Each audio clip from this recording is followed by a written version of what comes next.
Thank you for joining us around the fire. For more information or to make a donation, please visit randomactsnetwork.com. Now, want to hear a scary story?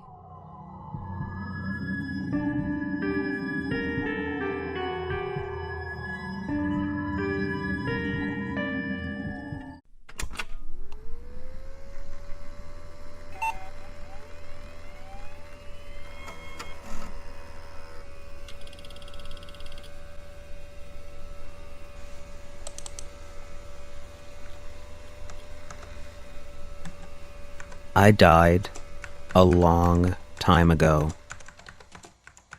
I mean, obviously I'm still here, typing this out at the front counter when I should be organizing the cult horror or questionably sci-fi sections.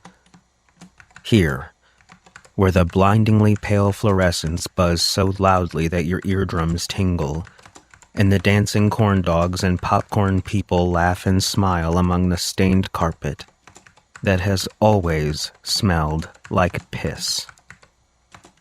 Here, I sit for what feels like eternity, because obviously my soul, or whatever is left of it, has been long devoured by this place.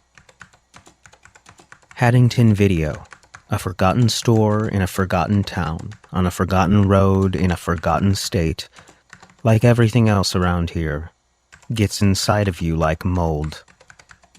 Once it starts to spread, there's no stopping it. But the fact is, I'm an essential worker. Someone has to make sure the public can get their sticky hands on copies of Space Jelly 2, and that someone just happens to be me. For those who haven't had the pleasure, let me paint a picture of Haddington. A microscopic city wedged between the woods and a line of steep hills, clinging on out of sheer spite. The kind of place where the big city is a fantasy from Hollyweird, and everything moves along at the same pace as the fog that rolls down from the trees every morning, settling in the streets like a wet blanket before it dissipates throughout the day. Or not. I used to have an old cat named Miss Fanny. The last year or so I had her, she didn't like to come downstairs. She'd lay upstairs on the bed all day until she heard me start to make her food. And then she'd come slowly but surely, gliding to the kitchen for her slop of minced tuna or whatever I was feeding her. Anyway, she was old and blind, but dependable, consistent. And the way the fog rolled in still makes me smile because I think back to Miss Fanny slowly slipping into the room, hungry for something to eat. Maybe the fog is hungry too. The store sits a little outside of the downtown area, whatever that means. We're in a half-zombified strip mall, the only neighbors left being some weird consignment store open by appointment only, and Pizza Rat Pizza. I'd say don't ask, but who wouldn't? Long story short, the Haddington mayor was headed through town sometime in the 70s when he saw what he thought was a giant cat dragging a pizza into the street. Then he realized it wasn't a cat, but actually a giant rat.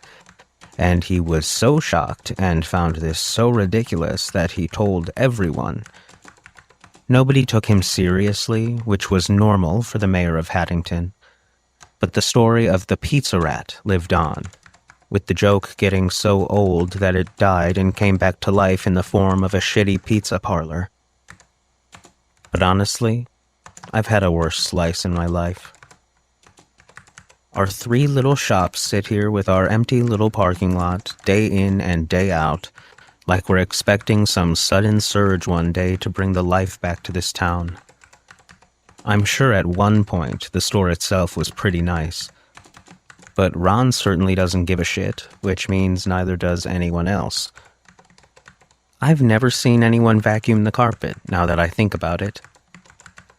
But the shelves are piled so high with old, unorganized tapes and cases, with walls yellow from all the years of smoking and razor-thin aisleways you gotta suck every part of your body in to squeeze through.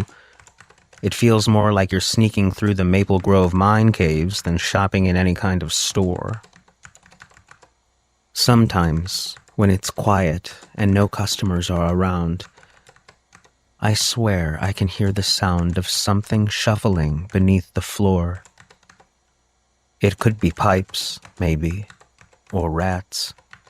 Maybe it's the pizza rat. Or maybe it's just the building settling and sagging, creaking under its own weight. Sometimes I think someone must have snuck in without me noticing, too, which would be pretty challenging with the loud bell above the door. But I'll be sitting here like now, hearing nothing much more than the clicking keyboard as I type, when I'm certain I hear the sound of someone sneaking a shallow breath, or shifting their weight. And I try to ignore it, but it starts to eat away at me. So I always end up getting off my lazy ass and storming through the aisles in search of the ghost, so I can figure out which Nicole Kidman movie to recommend. But it's easy to lose track of time here. The windows are mostly covered by sun-faded posters, peeling and curling, hanging on by a few strips of old tape, so it always feels gloomy. Without the clock above the door, I wouldn't have the slightest clue what time it is. I feel like I've been here forever.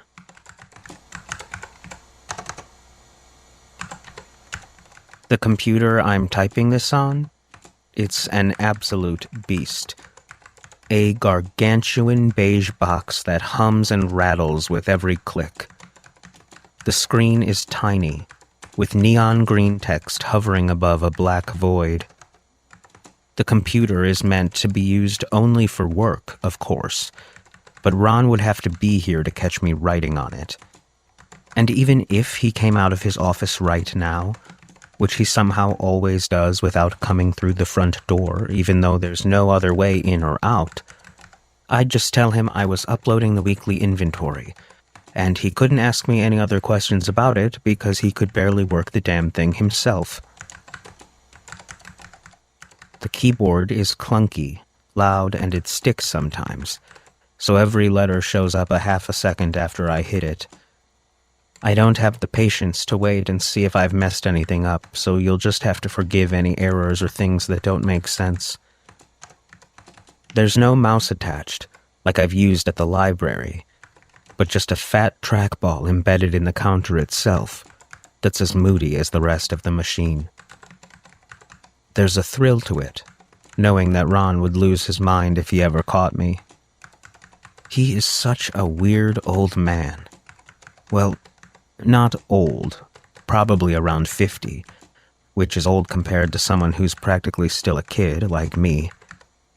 He's always got a 5 o'clock shadow and a wrinkly shirt, and he seems to avoid the place as much as he possibly can, calling in randomly to ask for updates or to dictate some chore before closing.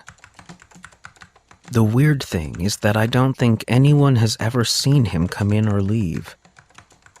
I've stayed late after watching him disappear into the office, and he just never comes out. After a few times, I finally got the courage to knock on his door, but when he didn't answer, I opened it anyway. Totally empty. No other doors, no windows. It was a glorified storage closet. Yet Ron had seemingly gone somewhere. And then the next day, there he'd be, sitting at his desk, a fresh cigarette burning in the ashtray, like he'd just always been there, waiting for the next day to start. Sometimes, I wonder if he's even human.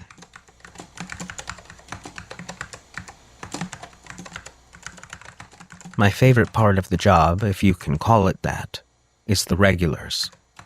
They're the ones who come in like clockwork. And I mean that. There's a handful of them that, no joke, tend to forget to check out a movie on their way out. They'll just show up to talk. or more accurately, to unload on a captive audience with no escape. They know I'm stuck here, and I think they like knowing I can't walk away. There's this guy Vince, who drags himself in every Wednesday, always asking if I've finally found a copy of Night of the Strangler. He swears he used to rent it all the time, but insists we lost the tape at some point and won't fess up to it.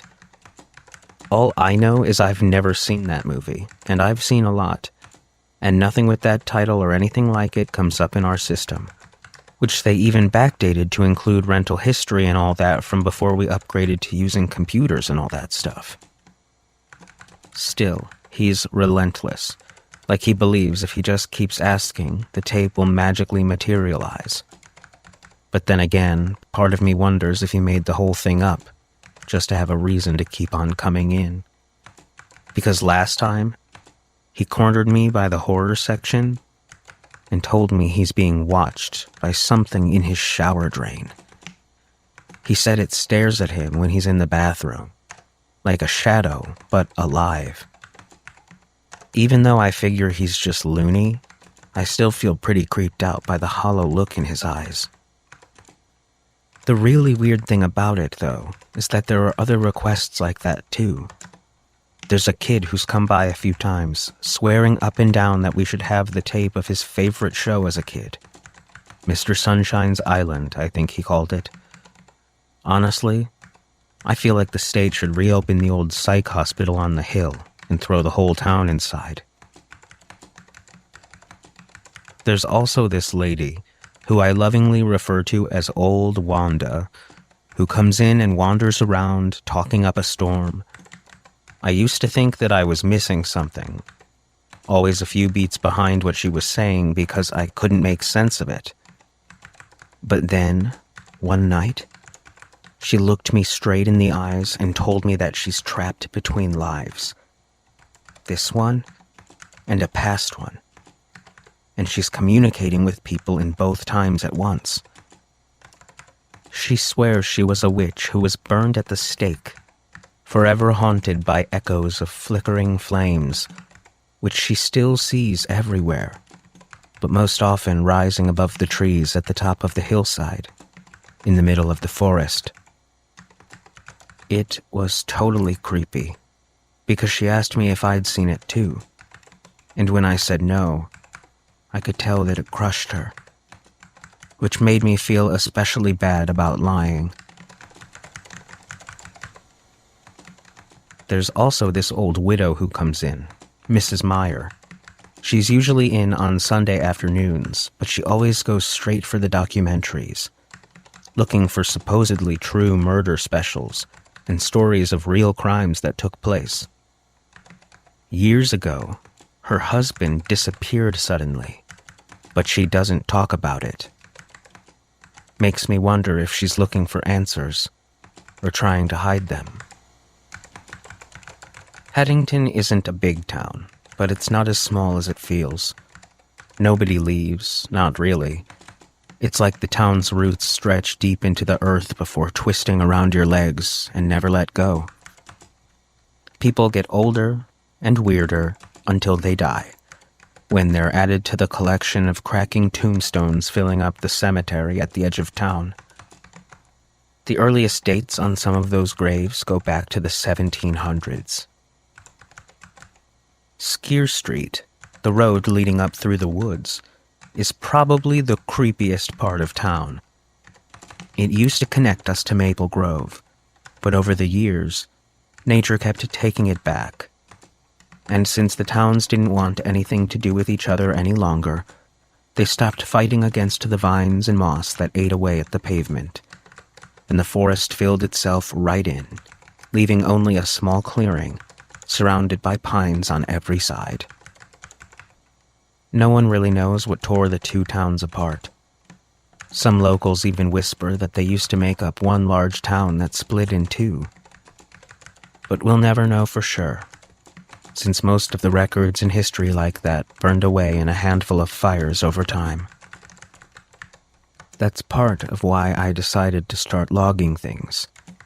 There's something I can't stand about a story or person or idea getting lost to time.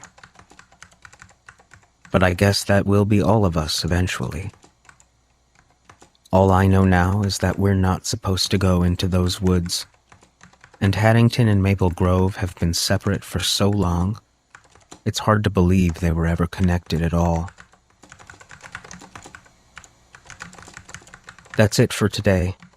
I've got to start locking up, and one of the wet spots has returned to the middle of the store. There's no spill or dripping pipe, and the carpet sits directly on concrete, so we've never figured out where the puddles come from. I'm gonna pretend I didn't see it though, because otherwise I'll have to go down to the basement for the dehumidifier. And I don't go to the basement after midnight. This town is a lot like the tapes on the highest shelves, rented once or twice and forgotten. They sit there waiting in the dust to be found again. Maybe I'm hoping that someday someone will find these entries the way you'd find an old tape and throw it in the VCR out of curiosity. Maybe by the time you read this, I'm long gone. Still, I plan to keep writing as long as I can. As long as there are stories to tell or strange people drifting in to share them. And I have the means and the words. I guess if some terrible accident happens, that'd probably stop me. But let's face it, I practically live at the video store. What's the worst that could happen here? Sure, I may feel a little trapped sometimes, but Haddington is home. And as weird as it sounds, so is the store.